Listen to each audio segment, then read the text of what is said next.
Hello everyone, मैं हूं कामरान चौधरी और आप देख रहे हैं chemistry with Kamran. Last lecture में हम लोगों ने स्टार्ट किया था concepts of acids and bases.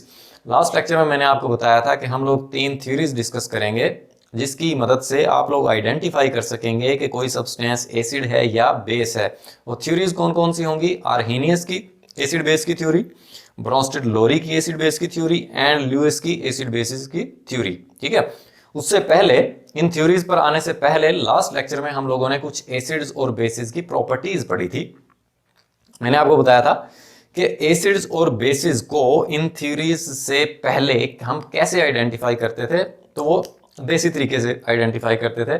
जैसे मैंने लास्ट लेक्चर में आपको कुछ प्रॉपर्टीज बताई थी, जैसे जो एसिड होता है उसका जो टेस्ट होता है वो खट्टा होता है, सॉर टेस्ट होता है। ठीक है, फिर दूसरी प्रॉपर्टी हमने ये देखी थी कि जो एसिड्स होते हैं वो लिटमस पेपर को, ब्लू लिटमस पेपर को रेड कर देता है। ठीक है, कि अगर कोई भी आपके पास सब्सटेंस अगर एसिड है, आप उसमें ब्लू लिटमस पेपर आपने डिप किया तो वो उस ब्लू लिटमस पेपर को रेड कर देगा, रेड में कन्वर्ट कर देगा। ठीक है, अगर आप रेड ही डिप करेंगे तो उस पर कोई इफेक्ट नहीं होगा, तो आपको पता चल जाएगा कि ये जो सब्सटेंस मेरे सामने पड़ा है ये एसिड है। ठीक है, तीसरी प्रॉपर्टी क्या थी कि एसिड्स जो होते हैं वो कोरोसिव इन नेचर होते हैं। ठीक है, कोरोसिव का क्या मतलब होता है कि सपोज अगर आप उनको, अगर आपकी स्किन पर एसिड गिर जाए तो वो आपकी स्किन को जला देगा, बर्न कर देगा, डैमेज कर देगा। ठीक है, फोर्थ प्रॉपर्टी क्या थी कि जो एसिड्स होते हैं उनके एक्वस सोल्यूशन, एक्वस सोल्यूशन मैंने आपको बताया था कि ऐसा सोल्यूशन होता है जिसमें सॉल्वेंट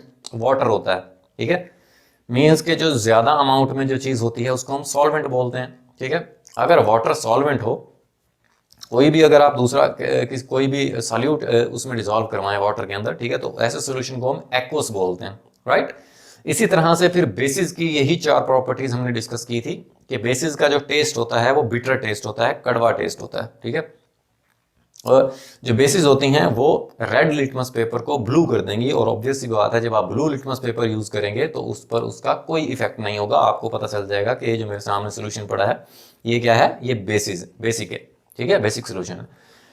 फिर जो तीसरी प्रॉपर्टी थी कि बेसिस जो है वो नॉन करोसिव होती हैं मोस्टली। ठीक है, but concentrated NaOH sodium hydroxide और पोटाशियम हाइड्रोक्साइड जो है वो थोड़ी बहुत करोसिव होती हैं। फिर चौथी प्रॉपर्टी क्या थी कि बेसिस का भी एक्वस सोल्यूशन जो है इलेक्ट्रिसिटी को कंडक्ट करने की एबिलिटी रखता है। ठीक है, एसिड्स और बेसिस दोनों का जो एक्वस सोल्यूशन होता है वो इलेक्ट्रिक करंट को कंडक्ट करने की एबिलिटी रखता है, इलेक्ट्रिसिटी उसके अंदर से पास हो जाती है। ठीक है, तो ये कुछ हमने प्रॉपर्टीज लास्ट लेक्चर में डिस्कस की थी। अभी हम डायरेक्ट आर्हेनियस की एसिड बेस की थ्योरी पे नहीं आते, उस पर आने से पहले मैं आपको कुछ इंपॉर्टेंट एसिड्स और इंपॉर्टेंट बेसिस के बारे में बता दूं। ठीक है, ये कुछ इंपॉर्टेंट एसिड्स हैं और कुछ इंपॉर्टेंट बेसिस हैं, वो हम देख लेते हैं कि वो कौन कौन सी हैं। सो टेबल है 10.2 आपकी बुक में, जिसमें इंपॉर्टेंट एसिड्स और बेसिस का जिक्र है। सो हम लोग देख लेते हैं कि इंपॉर्टेंट एसिड्स कौन कौन से हैं, और उसके बाद हम देखेंगे कि इंपॉर्टेंट बेसिस कौन कौन सी हैं। ठीक है, सो पहला हाइड्रोक्लोरिक एसिड। हाइड्रोक्लोरिक एसिड एक इंपॉर्टेंट एसिड है जिसका फार्मूला होता है HCl। ठीक है, इसी तरह से एक और एसिड जिसका नाम है नाइट्रिक एसिड। नाइट्रिक एसिड का क्या फार्मूला होता है? HNO3।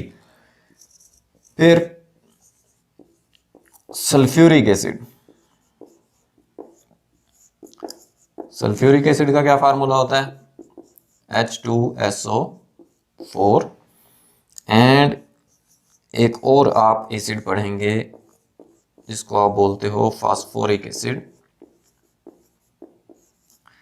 फास्फोरिक एसिड का क्या फार्मूला होता है? H3PO4। तो ये कुछ इंपॉर्टेंट एसिड्स हैं जो आपके सामने लिखे हुए हैं, और ये साथ साथ मैं ये भी बता दूं आपको, ये स्ट्रॉन्ग एसिड्स हैं।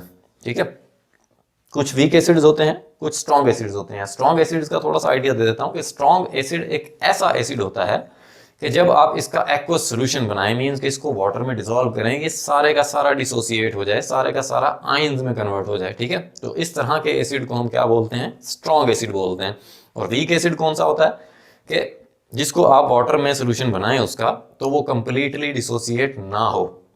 सपोज एग्जांपल देता हूँ कि अगर आपने 100 मॉलिक्यूल्स जो हैं किसी भी वीक एसिड का वाटर के अंदर आपने डिसॉल्व करवाया, तो उसके 100 के 100 मॉलिक्यूल्स आइंस में कन्वर्ट नहीं होंगे। हो सकता है 50 हो जाएं, 60 हो जाएं, ठीक है, ये डिपेंड करता है उसकी एबिलिटी पे कि वो कितना वीक है या कितना स्ट्रांग है, ठीक है। अब कुछ देख लेते हैं हम लोग कुछ इंपॉर्टेंट बेसिस। पहली सोडियम हाइड्रोक्साइड।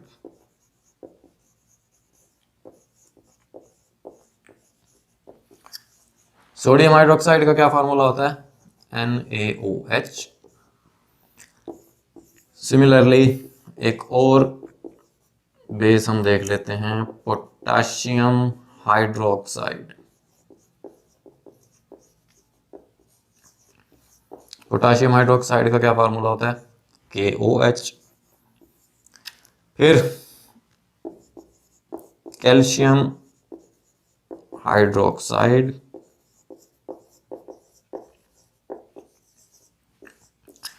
कैल्शियम हाइड्रोक्साइड का क्या फार्मूला होता है? CaOH twice. सिमिलरली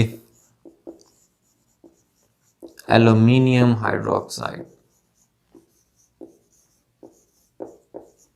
सो ये कुछ इंपॉर्टेंट एसिड्स और बेसिस थे